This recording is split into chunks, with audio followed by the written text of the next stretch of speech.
Happy Valentine's day এর আসল ইতিহাস কি জানেন? Happy Valentine's Day. Happy Valentine's Day. শুধু একদিনেই চকলেট, ফুল আর কার্ড বিক্রির মাধ্যমে পৃথিবী জুড়ে বিলিয়ন ডলারের ব্যবসা হয়, আর এটি বিশ্বের একটি অন্যতম বড় উৎসব। কিন্তু আসল প্রশ্ন হলো, এই দিনটা আসলেই কোথা থেকে এসেছে, আর এত বিলিয়ন ডলারের ব্যবসায় লাভ শেষ পর্যন্ত কার পকেটে যায়? প্রায় 200 বছর আগে পৃথিবীতে একমাত্র সুপার পাওয়ার ছিল গ্রেট রোমান সাম্রাজ্য।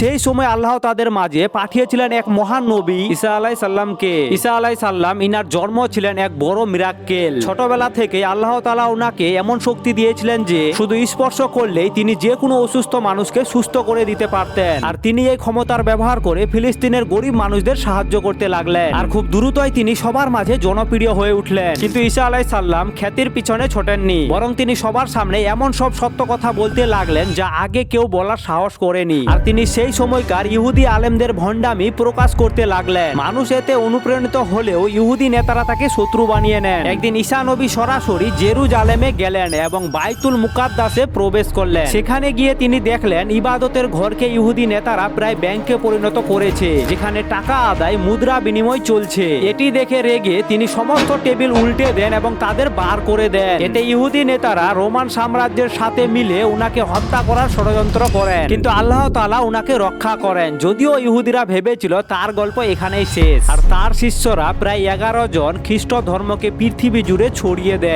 আর খুব দ্রুত খ্রিস্ট ধর্ম ছড়িয়ে পড়তে শুরু করে। আর এতে রোমান সম্রাটেরা ভয়ে পড়ে যান। তারা সিদ্ধান্ত নেন খ্রিস্টানদের উপর ভয়াবহ নির্যাতন চালাতে হবে, আর প্রায় 200 বছর ধরে এই নিপীড়ন চলতে থাকে। অবশেষে এক সম্রাট এলেন, ক্লোডিয়াস। তিনি ছিলেন সৈন্য থেকে উঠে আসা এক যোদ্ধা সম্রাট। তিনি লক্ষ্য করলেন তার সৈন্যরা বিয়ের পরে যুদ্ধ করার মানসিকতা হারিয়ে ফেলে। তাই তিনি এক অদ্ভুত আদেশ দিলেন, এখন থেকে কোনো তরুণ সৈন্য আর বিয়ে করতে পারবে না। এতে রোমান বাহিনী শক্তিশালী হলেও সমাজে নষ্টামি, ধর্ষণ আর অনৈতিক কাজ ভয়াবহভাবে বেড়ে যায়। তখনই এক খ্রিস্টান পুরোহিত উঠে দাঁড়ালেন, সেন্ট ভ্যালেন্টাইন। তিনি সম্রাটের আইন অমান্য করে গোপনে তরুণীদের বিয়ে করাতে শুরু করলেন। মানুষ তার কাছে ভিড় জমাতে লাগলো, আর ধীরে ধীরে এটি রোমান সাম্রাজ্যের বিরুদ্ধে এক বড় বিদ্রোহের রূপ নেয়। শেষ পর্যন্ত ভ্যালেন্টাইন ধরা পড়লেন, তাকে জেলে রাখা হলো এবং মৃত্যুদণ্ড দেওয়া হলো। জেলে থাকাকালীন যেসব ছেলে মেয়ের বিয়ে তিনি পড়িয়েছিলেন তারা প্রতিদিন জেলের সামনে ফুল রেখে যেত। নিজের মৃত্যুর এক রাত আগে ভ্যালেন্টাইন এক মেয়েকে চিঠি লিখলেন। শেষে তিনি লিখলেন, From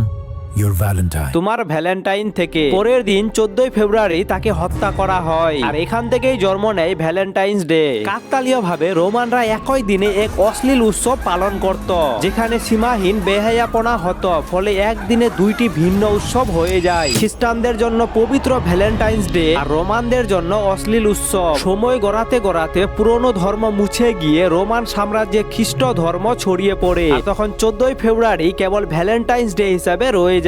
প্রথমে এটি ইউরোপের কিছু এলাকায় সীমাবদ্ধ ছিল, আর প্রায় 100 বছর পর শেক্সপিয়ার তার লিখায় ভ্যালেন্টাইন্স ডে উল্লেখ করলে এটি বিশ্ব জনপ্রিয় হতে শুরু করে। পরে নেপোলিয়ান, রানী ভিক্টোরিয়া, উইনস্টন চার্চিল প্রমুখ এটি উদযাপন করতেন। কিন্তু আসল বাণিজ্যিক রূপ পেল দ্বিতীয় বিশ্বযুদ্ধের সময়। আমেরিকায় এক ছোট্ট ব্যবসায়ী যার প্রিন্টিং এর দোকান ছিল, হলমার্ক, তিনি লক্ষ্য করলেন যুদ্ধের কারণে পরিবার থেকে বিচ্ছিন্ন মানুষদের আবেগ প্রবল হচ্ছে। আর তারপরে তিনি লাখ লাখ ভ্যালেন্টাইন কার্ড ছাপিয়ে বিক্রি করতে শুরু করলেন। আর যুদ্ধ শেষে হলমার্ক পৃথিবীর অন্যতম বড় এক কোম্পানি হয়ে ওঠে। এরপরে ক্যাডবেরি হার্ট শেপের চকলেট বানান, ফলে ডায়মন্ড কোম্পানিগুলো বিজ্ঞাপন চালায়, আর ফুলের ব্যবসায়ীরাও যুক্ত হয়। আজকের দিনে সোশ্যাল মিডিয়া কোম্পানিগুলো একই কৌশলে ভ্যালেন্টাইন ডে কে আরো বাণিজ্যিক করে তুলেছে, যার ফলে ভ্যালেন্টাইন্স ডে এখনকার ভালোবাসার উৎসবের চাইতেও বড় কর্পোরেটার ব্যবসার দিন হয়ে গেছে। অনেকে এটিকে ভালোবাসার নয় বরং অবসাদ আর আত্মহত্যার কারণও মনে করেন। সংক্ষেপে ভ্যালেন্টাইন্স ডে মূলত সেন্ট ভ্যালেন্টাইনের ত্যাগ ও বিয়েকে বৈধ করার সংগ্রামের স্মৃতি, কিন্তু আজ এটি বহু বড় কোম্পানির ব্যবসার হাতিয়ার হয়ে দাঁড়িয়েছে।